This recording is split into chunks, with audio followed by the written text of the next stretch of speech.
যখন চারদিক অন্ধকার হয়ে যায়, যখন মানুষের সব দরজা বন্ধ হয়ে যায়, তখনও একটি দরজা সবসময় খোলা থাকে। সেটি হলো আল্লাহর দরজা।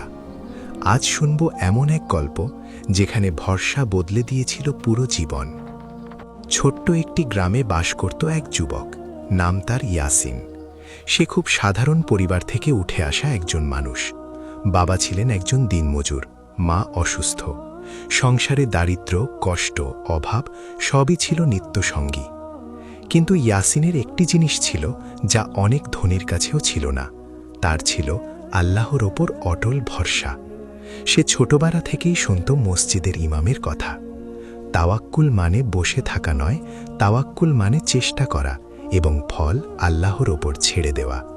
এই শিক্ষা সে গভীরভাবে হৃদয়ে ধারণ করেছিল। একদিন হঠাৎ ইয়াসিনের বাবা গুরুতর অসুস্থ হয়ে পড়লেন। ডাক্তার বললেন তাড়াতাড়ি অপারেশন করতে হবে, না হলে বাঁচানো যাবে না। কিন্তু অপারেশনের খরচ? তাদের ঘরে এক মুঠো চাল পর্যন্ত ঠিকমতো ছিল না। ইয়াসিন বাইরে বের হল। আকাশ মেঘে ঢেকে গেছে, বৃষ্টি নামছে, তার চোখেও জল। সে মসজিদে গিয়ে সিজদায় পড়ে গেল। হে আল্লাহ, আমি দুর্বল, আমি অসহায়, কিন্তু আপনি তো আল কাদের, সর্বশক্তিমান। আমি চেষ্টা করব, কিন্তু ফল আপনার হাতে। তার চোখে অশ্রু, কিন্তু মনে এক অদ্ভুত শান্তি। ইয়াসিন গ্রামের ধনীদের কাছে গেল। একজন বলল এখন টাকা নেই, আরেকজন বলল আগামী মাসে আসো। কেউ সাহায্য করল না। সন্ধ্যা হয়ে এলো। সে ক্লান্ত, ক্ষুধার্ত, কিন্তু হাল ছাড়েনি। তার মনে পড়ল কুরআনের আয়াত, যে আল্লাহর উপর ভরসা করে আল্লাহ তার জন্য যথেষ্ট। সূরা আত-তালাক ৬৫:৩। সে মনে মনে বলল হাসবুনাল্লাহু ওয়া নি'মাল ওয়াকিল। আমাদের জন্য আল্লাহই যথেষ্ট, তিনিই উত্তম কর্মবিধায়ক। হঠাৎ গ্রামের এক বৃদ্ধ তাকে ডাকলেন। এই বৃদ্ধ ছিলেন একসময় ধনী ব্যবসায়ী, এখন নিভৃতচারী। তিনি বললেন, ইয়াসিন, আমি দেখেছি তুমি কারো কাছে মাথা নত করনি, শুধু চেষ্টা করেছ আর আল্লাহর নাম নিয়েছ। তোমার চোখে আমি ভরসা দেখেছি। বৃদ্ধ তার হাতে একটি খাম দিলেন, ভিতরে অপারেশনের পুরো খরচের টাকা। ইয়াসিন অবাক হয়ে বলল, চাচা, আপনি কিভাবে জানলেন? বৃদ্ধ হাসলেন। আল্লাহ যখন কাউকে পরীক্ষা করেন, তখন তিনি কারো না কারো মাধ্যমে সাহায্য পাঠান। অপারেশন সফল হল। ইয়াসিনের বাবা সুস্থ হয়ে উঠলেন। সেদিন রাতে ইয়াসিন সিজদায় পড়ে কাঁদছিল, কিন্তু আজকের কান্না ছিল কৃতজ্ঞতার।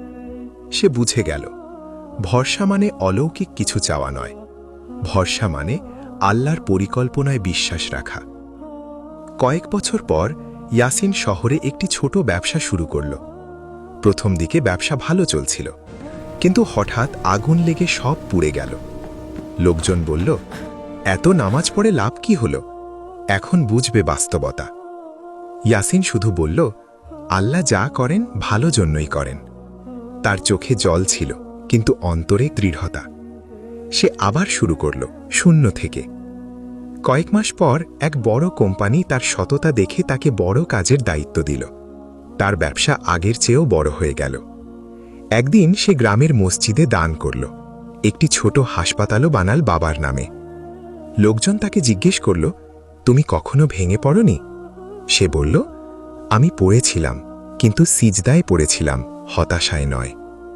আজ যদি তুমি কোনো কষ্টে থাকো, যদি মনে হয় সব শেষ, তাহলে মনে রেখো, আল্লাহ তোমাকে ভুলে যাননি। তিনি শুধু তোমার ঈমানকে আরও উঁচুতে নিতে চাইছেন। তুমি চেষ্টা করো, দোয়া করো, আর ফল তার উপর ছেড়ে দাও। কারণ যে ভরসা আল্লাহর উপর করা হয়, সে ভরসা কখনো ব্যর্থ হয় না।